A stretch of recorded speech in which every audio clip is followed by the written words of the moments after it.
안녕하세요. 백두산 금융연구소의 백두산입니다. 8월 17일 목요일 아침 9시 58분입니다. 미국 증시는 FOMC 의사록이 매파적이었기 때문에 하락 마감을 했습니다. 유럽은 그냥 혼조하게 마감을 했는데요. 유럽은 FOMC 의사록 공개되기 전에 폐장을 해버렸기 때문에 문을 닫았기 때문에 이게 아직 반영이 안 된 거라고 보시면 되겠습니다. 그래서 오늘 저녁에 FOMC 의사록 내용을 반영할 예정이고요. 하여튼 미국은 반영이 돼서 하락 마감을 했죠. 매파적이었다는 내용이에요. 그 시장이 이렇게 하락한 걸 보면 매파적이었다는 겁니다. 장 초반에 강했던 미국 증시는 뭐 보시다시피 우려로 슬슬 하락을 하다가 공개 이후에 더욱더 많이 빠졌죠. 그죠? 이렇게 해서 낙폭이 커지면서 하락 마감했다. IT 빅테크가 좀 많이 빠지면서 나스닥이 많이 빠졌고 S&P는 좀 덜 빠졌네요. 그죠? S&P가 좀 덜 빠진 걸로 봐서 금융주가 좀 강했다라는 걸 우리가 알 수 있습니다. 그래서 지도를 좀 보시면은 금융주들이 그래도 좀 초록색 불도 좀 들어와 있고 빨간색이 진하지가 않습니다. 그래서 S&P가 선방한 거는 금융주가 버텨줬기 때문이구나 라는 걸 우리가 알 수가 있고요. 어젯밤은 또 다시 뭐 금리가 올라갔을 테니까 매파적이었으니까 성장주들이 좀 큰 타격을 받았다, 이렇게 우리가 확인을 할 수가 있겠습니다. 그러니까 똑같은 거예요. 여전히 한국 증시가 뭡니까? 한국 증시가 코스피와 코스닥이 이렇게 서로 번갈아 가면서 하루 얘가 강하면 하루 얘가 약하고 이런 식으로 하면서 시장의 대폭락을 막아주고 있지 않습니까? 미국 증시도 S&P와 나스닥이 돌아가면서 서로 이렇게 힘을 주고받고니 하면서 시장의 대폭락을 막고 있는 이런 모습입니다. 왜 이런 게 나타나느냐? 강세장이니까요. 그죠? 아직까지 시장이 좀 강세장이니까 이 뜨끈뜨끈한 기존의 매수세가 남아 있는 겁니다. 그러니까 한 놈 빠지면 한 놈을 버티는 식으로 해서 대폭락은 막아주고 있다.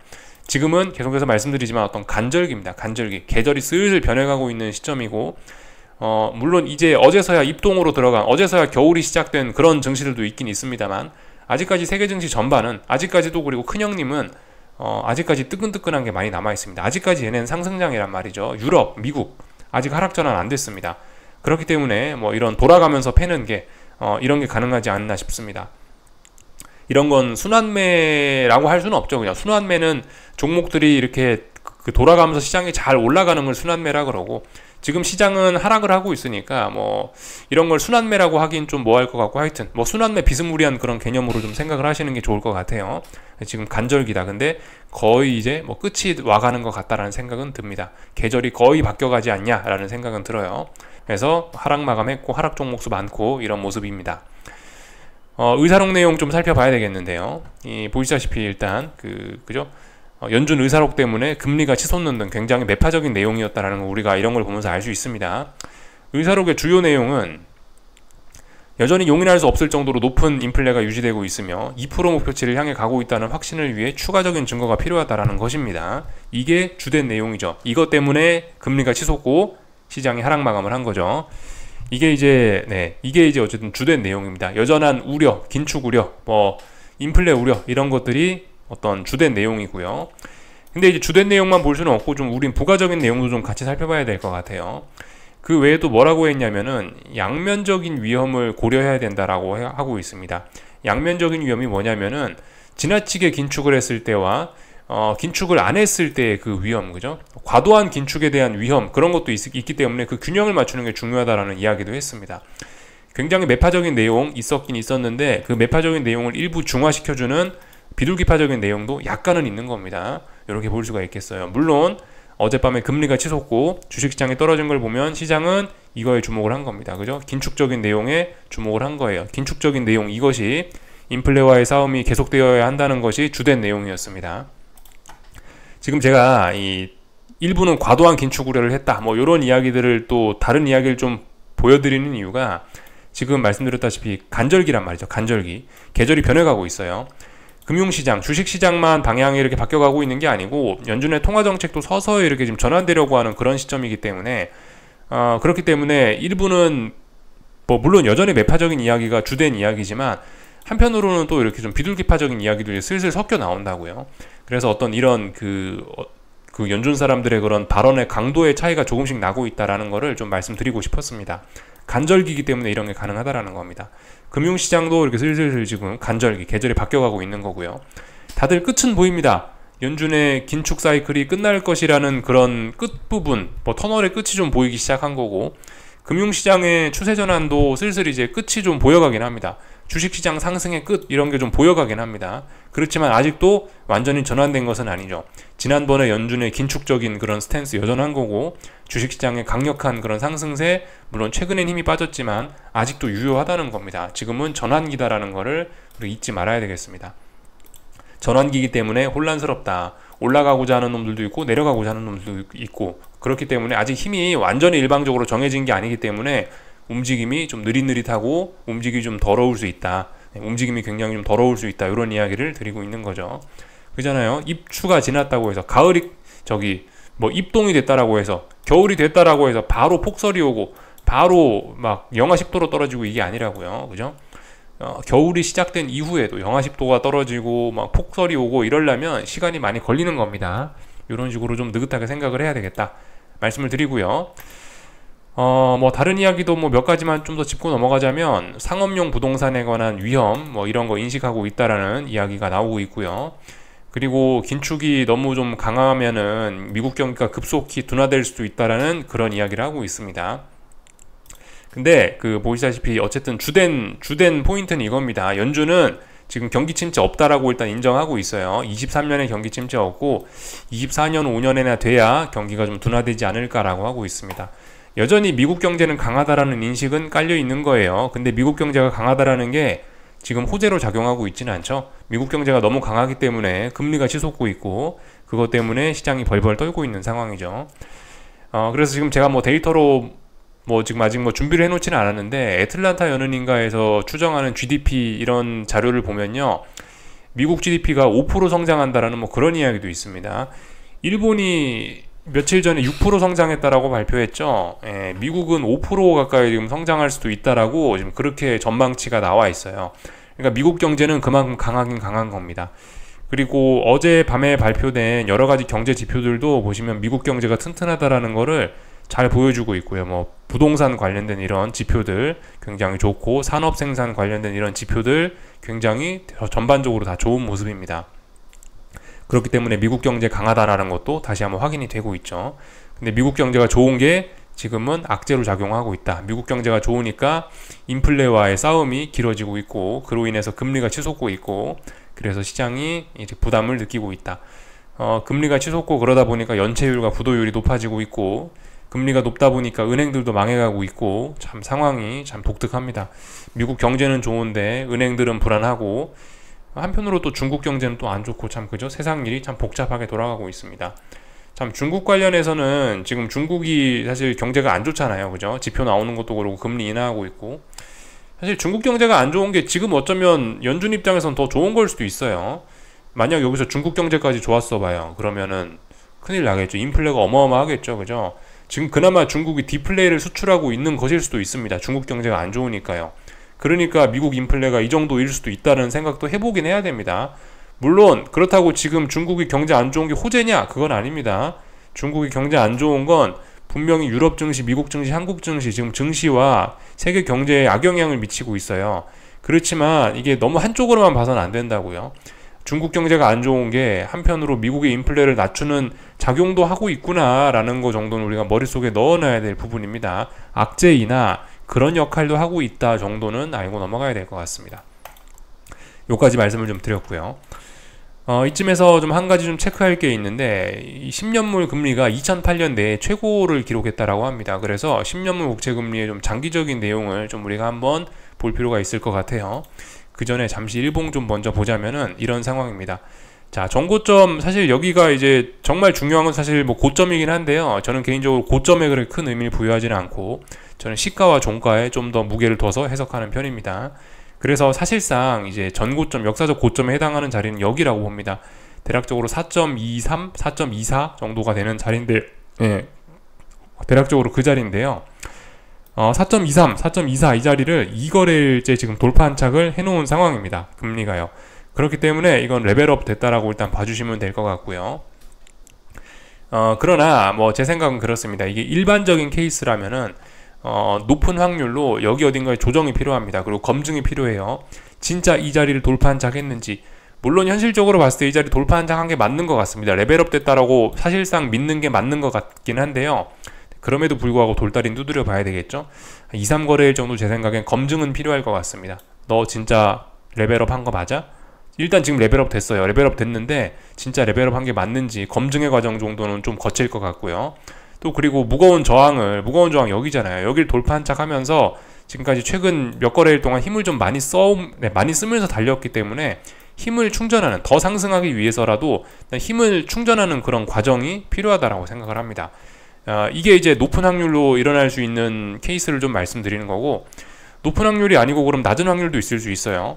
지금 보시다시피 채권 시장 변동성이 살짝 커져 있습니다. 변동성이 살짝 커진 상태로 지금 중요한 저항을 이렇게 돌파 한착을 한 건데요. 여기서 쉬어가는 게 일반적인 경우긴 한데, 쉬어가지 않는 일반적이지 않은 케이스는 뭐냐면 여기서 다이렉트로 오버슈팅이 나오면서 금리가 엄청나게 치솟는 거, 이런 경우도 생길 수는 있습니다.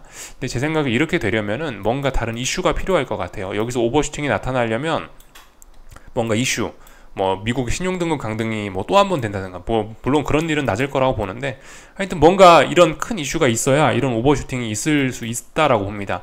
이런 특별한 재료 없으면 이런 거는 일어나지 않고 여기서 시간을 끌다가 차분하게 이렇게 느긋하게 더 멀리 올라가는 그런 일이 일어날 것 같다라는 생각입니다. 이게 일단 메인 시나리오고, 요거는 좀 일단 뭐 특수한 경우라고 생각을 하고 있습니다. 일단 레벨업이 됐죠, 그죠? 이런 걸 일단 봐놓으시면 될 것 같고요. 그래서 금리는 더 올라가겠다라는 거예요. 더 올라가겠다는 의지를 강력하게 보이고 있고, 다만 단기적으로 봤을 때 너 너무 피곤하지 않니? 라는 이야기를 드리고 있는 겁니다. 이게 이제 장기적으로 좀 잠깐 한 번쯤 볼 때가 된 것 같은데요. 2008년이 대략적으로 뭐 이 정도? 네, 이 정도 구간이죠. 근데 여기를 지금 돌파 한착했단 말이에요. 사실 이 10년물 국채금리 월봉인데요, 이미 장기 상승 추세로 전환되긴 했어요. 장기 상승 추세로 전환이 됐는데, 지금 어떤 과정이었냐면은 이 일봉에서 좀 전에 보셨던 것처럼 여기 어딘가에 전고점이 있었고, 이 전고점을 넘냐 못 넘냐를 테스트한 거예요. 여기서 못 넘어가면 어떻게 됩니까? 못 넘어가면 쌍고점 만들면서 꺾이는 거고, 이걸 이제 넘어가면은 이제 레벨업을 의미하는 거고, 여기서 목표치가 이렇게 더 많이 열려버리는 겁니다. 근데 이거를 이제 돌파 한창 했죠. 그러니까 일단 여기 일단 그 레벨업이 된 거라고 보셔야 되겠고, 기술적인 측면에서 봤을 때는 이 10년물 국채금리의 상승 목표치는 굉장히 크게 많이 열린 거라고 볼 수 있겠습니다. 어떤 중장기적인 큰 측면에서 봐도 이거는 굉장히 좀 의미가 좀 있는 거라고 볼 수가 있겠어요. 근데 그렇다라고 해서 제가 지금 여기서 앞으로 10년물 국채금리는 상승 N자에 의거해가지고 이렇게 돼서 앞으로 7, 8%까지 올라간다라는 걸 주장하는 게 아닙니다. 이런 어떤 장기 국채금리, 어떤 이런 장기적인 금리의 예측 같은 거는 기술적인 분석만 갖고 하는 게 아니죠, 그죠?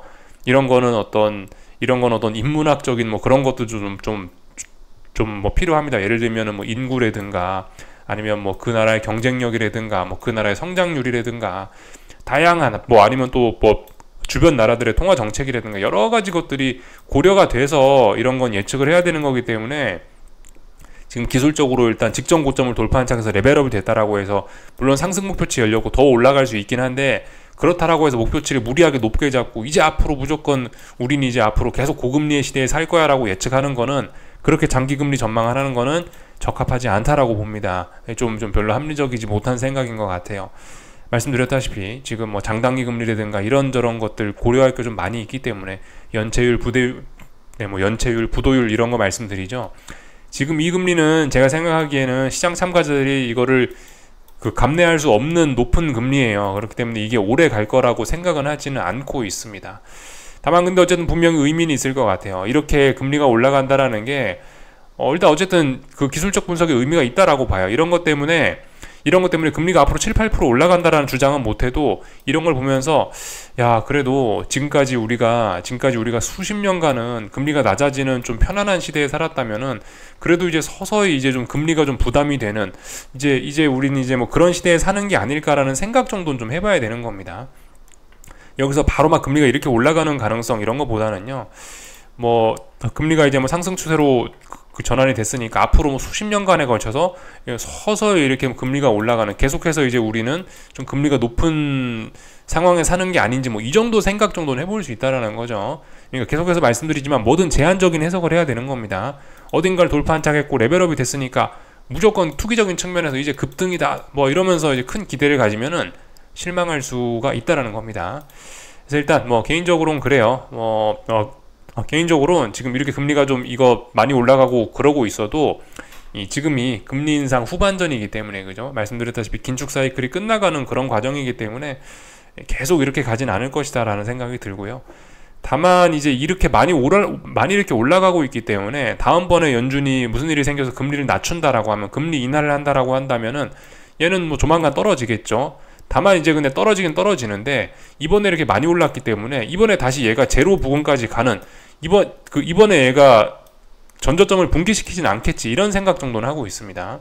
얘가 만약 떨어진다 하더라도 여긴 지키겠지. 그러면서 저점이 슬슬 높아지면서 이런 식으로 올라가는 게 아닌지, 그죠?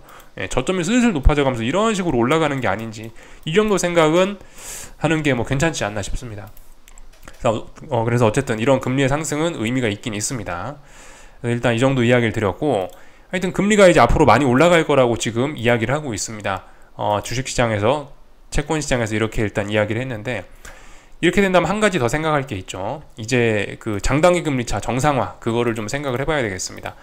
이제 저는 장단기 금리차 정상화라고 이렇게 표현을 하고 있는데, 사실 이거는 이제 채권 투자자들의 입장에서 좀 그 제도권의 용어를 좀 사용을 하자면은 커브 스팁이라고 합니다.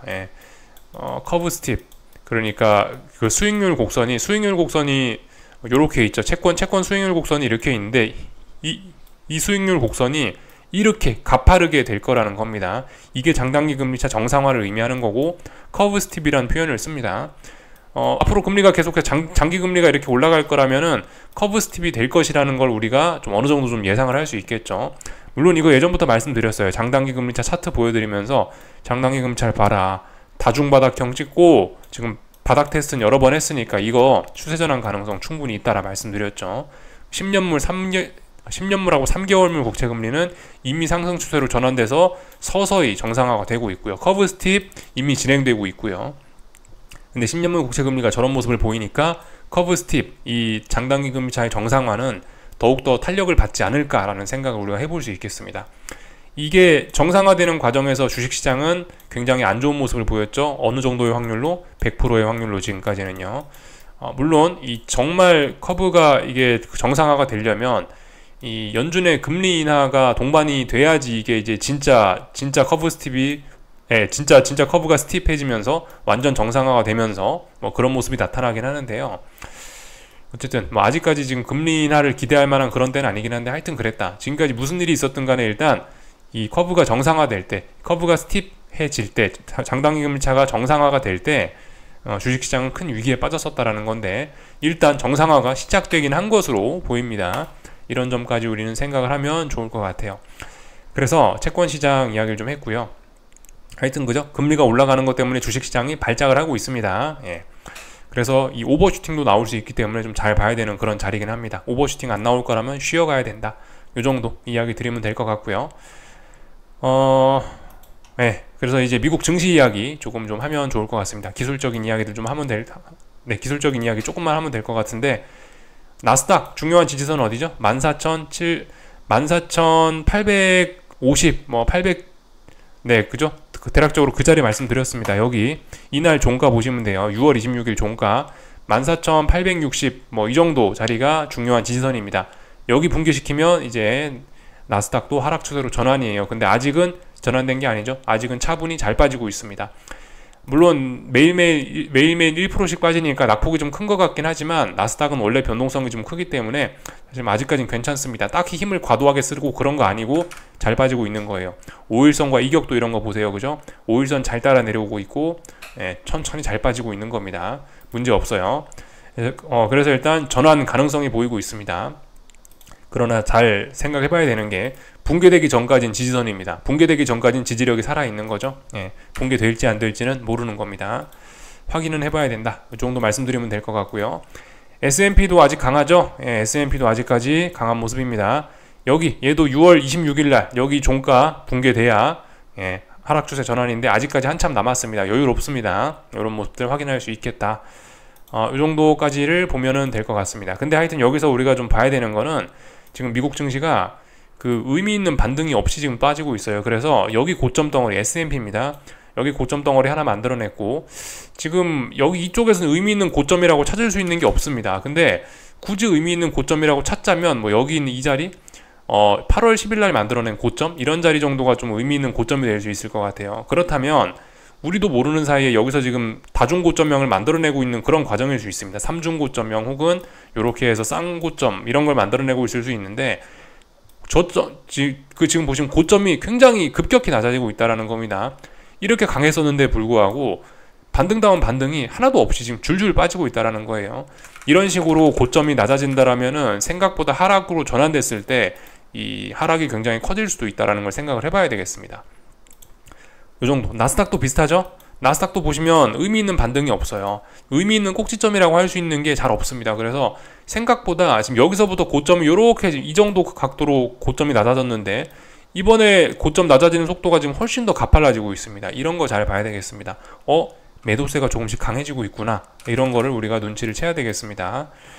아직은 뭐 강세장이니까 뭐 괜찮을 수 있지만 이런 게 이제 본격적으로 하락으로 전환되고 그러면 지금까지 이렇게 강했던 강세장이라는 게 무색할 정도로 심각하게 빠질 수 있다. 지금 시장의 힘이 조금씩 저렇게 변해가고 있습니다. 하락의 기울기가 조금씩 가팔라지고 있죠. 그죠? 고점이 낮아지는 속도가 상당히 가팔라지고 있다는 거는 부담입니다.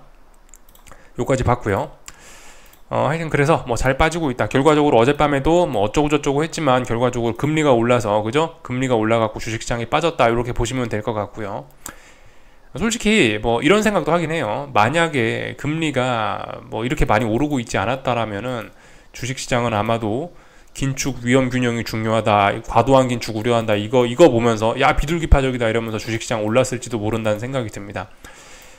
이런 생각을 하는 것은 하여튼 금리가 중요하다라는 이야기 좀 강조하기 위해서 그런 거예요. 금리가 확실히 요즘에 치솟고 있는데 이것 때문에 주식시장이 큰 부담을 느끼고 있다라는 거. 그래서 뭐 사실 뭐 연준의 FOMC 의사록이 매파적이어서 시장에 빠졌네 이런 것도 어쩌면 핑계일 수 있습니다. 결과적으로 우리는 금리가 오르는 거 이것 때문에 지금 직접적으로 시장에 빠지고 있다라는 걸 좀 알아야 되겠어요. 뭐 물론 뭐 이런 것도 중요하긴 한데 직접적으로 지금 시장에 빠지는 이유가 뭐냐? 애플 이런 친구들이 약하고 그런 게 약한 직접적인 이유는 금리가 올라서 그런 거다. 금리가 올라서 성장주들이 비싸다고 느껴지고 그런 것 때문에 주식시장에 빠지는 거다라는 거를 알아야 되겠습니다.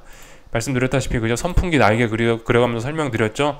지금 직접적으로 주식시장이 이렇게 직접적으로 주식시장을 움직이고 있는 좀 중요한 요인은 금리 상승이다라는 걸 볼 수가 있겠습니다.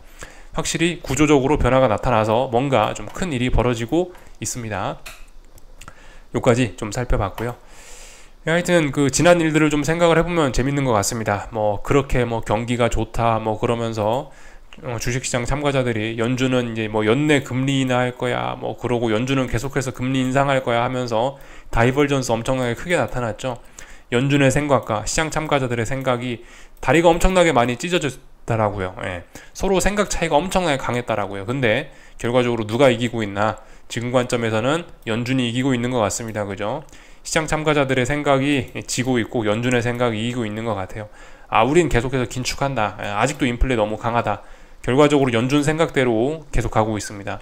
시장이 지금까지 과도한 기대감을 앞당겨갖고 이렇게 상승을 해왔고 결과적으로 연준의 생각대로 어떤 이런 둘 간의 생각 차이가 굉장히 컸었는데 이 생각 차이가 좁혀지면서 다시 시장이 정상화되는 것이 아닌가 이런 관점으로도 한번 생각을 해볼 수가 있을 것 같습니다. 그래서 전반적인 이야기들 쭉 좀 드려봤고요. 달러도 올랐겠죠?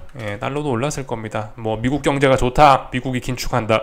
그러니까 달러도 올랐습니다. 달러도 보시다시피 여기 직전 고점인데요. 여기 무거운 저항이거든요.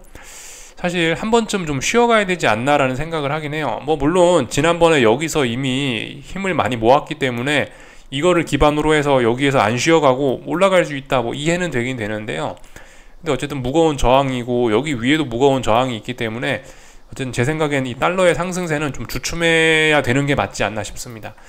특별한 경우 그러니까 그 말씀드렸다시피 오버슈팅이 여기서 나올 수도 있는데요. 슈팅 걸리는 거는 잘 일어나지 않는 일이고 웬만하면 이제 아마 좀 상승세는 좀 둔화되긴 할 거예요. 무거운 저항이 있으니까 매물 소화 하면서 이렇게 좀 천천히 좀 느긋하게 올라가지 않을까라는 게 일단 기본적인 시나리오고 그렇게 보고 있습니다. 그래서 어쨌든 이번 주 초부터 해서 좀 계속해서 좀 드는 생각이 좀 그거예요. 야, 너무 좀 부담스럽게 좀 금리와 달러가 중요한 저항 부분인데 어쨌든 저항 부분이기 때문에 좀 상승세가 좀 둔화되지 않겠냐 싶긴 한데요. 굉장히 강합니다. 그래서 지금 잘 둔화가 되지 않고 있어요. 그래서 지금 이쯤이면 이제 슬슬 조정이 나와야 되는데 지금 조정도 안 나오고 있습니다. 주식시장 다이렉트로 계속 빠지고 있고, 다이렉트로 금리와 달러가 계속해서 올라가고 있고요. 그래서 지금은 이제 어느덧 이제 오버슈팅 혹은 증시의 언더슈팅도 이야기할 수 있는 그런 상황까지 와버리고 말았습니다. 하여튼 말씀드리는데, 이렇게 좀 슈팅성 나오기 어떤 좀 슈팅성 흐름이 나올랑말랑하는 그런 상황이거든요. 뭐 어떤 좀 슈팅에 준하는 어떤 슈팅에 준하는 그런 시세가 나오고 있기 때문에, 이런 상황에서는 추격은 좀 위험할 수 있습니다. 추격은 하지 말아야 될 것 같습니다. 최소한요.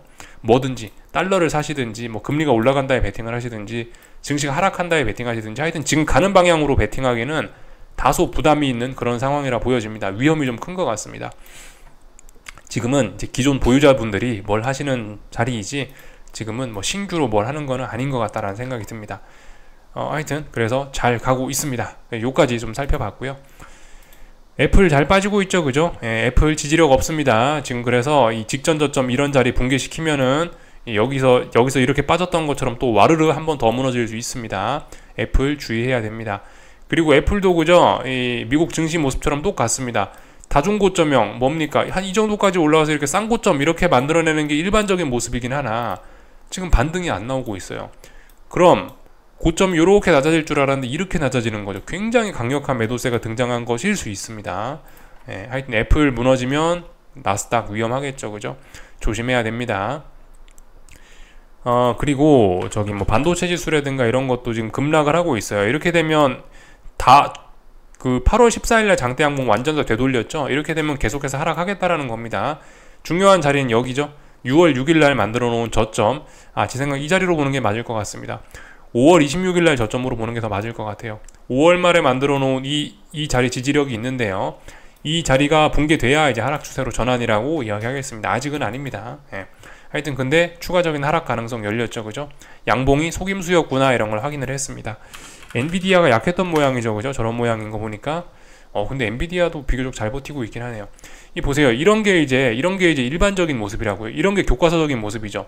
다중고점형, 고점이 여러 번에 걸쳐서 서서히 낮아지는 거, 이런 게 이제 일반적인 우리가 상상할 수 있는 모습인데요. 하여튼 이 거래일 동안 저항 확인하고 나서 이제 또 아래로 빠지려고 하고 있습니다. 그래서 일단 이렇게 뭐 고점이 낮아지는 게, 이런 게 일반적인 모습이긴 한데요. 좀 전에 애플 보셨죠? 애플은 어떻습니까? 의미 있는 고점 이런 게 없죠. 이까지 올라와서 이렇게 낮아지는 이런 게 없죠. 이게 지금 이 자리가 또 하나의 고점일 수 있는 거예요. 지금 이렇게 지금 고점이 낮아지는 과정일 수 있습니다. 주의해서 잘 봐야 될 부분입니다. 요까지 보면은 미국 증시 일단 다 본 것 같아요. 그래서 뭐 달러와 금리가, FOMC 의사록도 물론 중요했는데, 달러와 금리가 어떻게 되면서 증시가 빠지고 있다, 이렇게 생각하시면 될 것 같습니다. 뭐 보시다시피 유로화도 이 중요한 저항 테스트하고 잘 내려오고 있죠, 그죠? 아직도 하락 추세는 아닙니다, 그죠? 이런 직전 저점 이런 자리 붕괴가 돼야 되는데, 근데 전반적으로 다 어떤 추세 전환을 시도하고 있는 그런 모습입니다.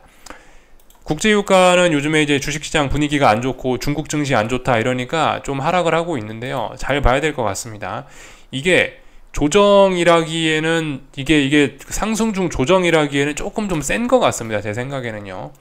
또 그리고 지금 시장 분위기가 급속히 얼어붙고 있고 그런 상황이기 때문에 국제유가가 지금 분위기가 좀 확 달라진 것 같습니다.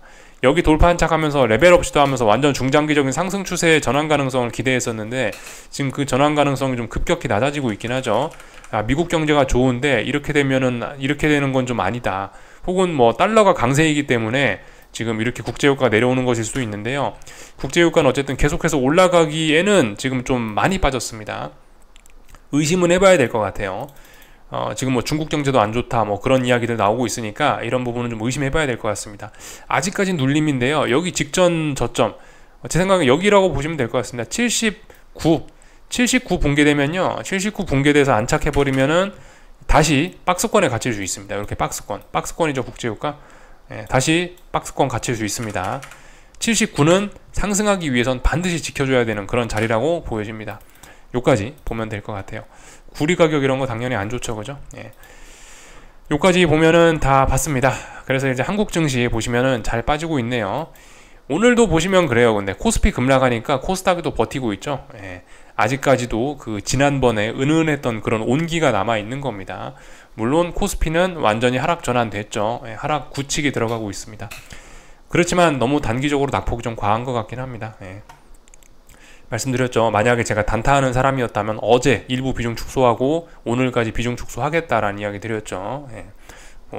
하여튼 뭐 그렇습니다. 이렇게 슈팅도 나올 수 있기 때문에, 슈팅이 한 번 나오면 한 번으로 안 끝납니다. 슈팅은 여러 번 또 연속적으로 나오는 경우가 많기 때문에, 하여튼 오늘까지 좀 슈팅이 나오면서 코스피는 하여튼 좀 단기적으로 낙폭이 좀 과한 순간까지 왔습니다. 이런 상황에서 하방 따라가시면 안 되겠죠, 그죠? 하여튼 근데 분명히 의미는 있어요, 그죠? 저점을 확실하게 낮추고 있잖아요. 찔끔 낮추는 게 아니고 저점 많이 낮추고 있으니까 하락 추세로 전환이죠, 뭐, 그죠? 그리고 알고 보니까 지난번 여기 이 자리가 고점이 됐던 거네요, 그죠? 요렇게 지금 저점과 요렇게 그 고점과 고점, 저점과 저점이 낮아지고 있습니다. 하락 추세 전환됐고요. 상승장은 끝난 거고요. 이쯤에서 좀 큰 그림 한 번쯤 볼 필요가 있을 것 같은데요. 코스피 지난 한 1년 반, 2년 가까이 모습인데요. 이제 반등 끝난 거라고 봐야 되겠죠, 그죠? 여기서부터 이렇게 올라오더니 상승 끝났으니까요. 그래서 지금 보시면 코스피가 한 1년 반 가까이 빠지던 이거 끝내고 상승으로 전환됐다가 여기서 이제 상승이 끝나고 좀 꺾이는 거잖아요. 그렇다면 뭡니까? 지난번 여기서부터 여기까지 빠졌던 거 하락에 의한 반등. 반등이 끝났네? 그럼 다시 이제 이렇게 하락 N자로 빠질 가능성을 조금은 생각해 볼 수 있는 그런 상황이 됐습니다. 물론 여기서 조금 꺾였다고 바로 뭐 전저점 간다, 붕괴된다 이렇게 이야기하는 건 비합리적입니다. 왜냐하면 지지선들이 너무 많이 있기 때문에 이 부분 다 확인해 봐야 될 부분이긴 한데요. 어쨌든 큰 관점에서 보면 뭐 이런 생각 정도는 해볼 수 있는 뭐 그런 자리이긴 합니다. 그래서 일단 좀 전반적으로 큰 그림을 한 번쯤 봐야 될 때가 오긴 온 것 같은데요. 대략적으로 뭐 이렇게 피보나치 뭐 이런 거 보시면 아시죠, 그죠? 지금 대충 보시면은 여기 한 선물 440부터 해갖고 한 280까지 빠졌잖아요. 그리고 나서 이번에 반등이 한 350까지 올라왔습니다. 대략적으로 한 하락했던 거에 한 40%, 50% 정도, 뭐 한 40% 정도 되돌렸거든요. 보통 이제 통상적으로 기술적인 분석에서 이 하락했던 거에 40%나 38% 정도 되돌리면은 이건 하락 N자로 계속 간다라고 해석하는 게 일반적인 내용이긴 합니다. 그래서 지금 제가 이걸 보여드리는 이유는 사실 지난 몇 달간 지난 상반기 내내 시장이 오르긴 했지만 그래봐야 지난번에 하락했던 거에 비하면 반등이 좀 약했던 거에 불과하다라는 걸 이야기해드리고 싶은 겁니다. 이렇게 반등이 약했었기 때문에 다음번에 전저점까지 하락을 하고 이게 붕괴될 수 있는 가능성을 이야기는 할 수 있는 거라는 거예요. 물론 실전 투자에선 말씀드렸다시피 이런 지지선들이 많이 있기 때문에 이거 다 확인을 해야 된단 말입니다. 그렇기 때문에 그렇게 생각하는 건 좀 위험할 수 있는데, 근데 일단 분석적인 측면에서 야 봐라, 여기서부터 여기까지 빠졌는데 반등이 38% 이거밖에 안 나왔어. 그러면 이거는 다음번에 굉장히 뭐 어떤 큰 하락이 나올 수도 있다라는 근거야 라고 이야기할 수 있다라는 겁니다. 그런 점을 우리가 좀 알고는 넘어가야 될 것 같습니다. 코스닥 보세요. 코스닥은 어떻습니까? 코스닥은 지난번에 그렇게 많이 빠지고도 다 되돌렸잖아요. 그러니까 다음번에 하락을 하더라도 얘는 이렇게 많이 올랐었기 때문에 다음번에 빠져봐야 여기야, 혹은 뭐 빠져봐야 여기야 라고 이렇게 좀 제안을 할 수 있는 거예요. 근데 코스피는 어떻습니까? 코스피는 이번에 반등이 매우 약했기 때문에 이까지 빠지고 여기까지 밖에 안 올라왔기 때문에 그러면 와장창 무너질 수 있다라는 이야기를 할 수도 있긴 한 겁니다. 요런 점 좀 생각을 해봐야 되겠어요. 그래서 뭐 일단 하여튼 뭐 계속 말씀드리지만 지금 추격은 안 된다. 단기적으로 낙폭이 좀 과한 편이다. 요런 이야기 좀 드리고 있고요. 환율도 그렇죠. 달러도 추격은 안 된다. 단타 치시는 분들은 달러 비중 약간은 좀 축소할 수 있는 뭐 그런 자리라고 생각은 됩니다. 하여튼 검증 필요해요. 1340원 돌파 한착 했으니까 일단 지금 돌파 한착 시도 중이니까요. 사실상 원달러 환율도 이렇게 하락 추세를 끝내고 나서 이제 다시 큰 상승 추세로 전환되겠다는 의지를 좀 강력하게 보여주고 있긴 있는 것 같습니다. 그러나 확인이 필요합니다. 그리고 이 너무 단기적으로 지금 좀 약간 슈팅성 흐름이 이어지고 있기 때문에 또 이 저항, 무거운 저항이기 때문에 확인 과정, 여기서 시간은 좀 많이 필요할 것이라 생각됩니다. 그래서 일단 지금 당장 할 거 없습니다. 지금은 보유자들이 즐기는 구간이라 생각됩니다. 여기까지 하겠습니다. 궁금한 거 리플 남겨주시고요. 오늘 저녁에 뵙도록 하겠습니다. 여기서 마치겠습니다.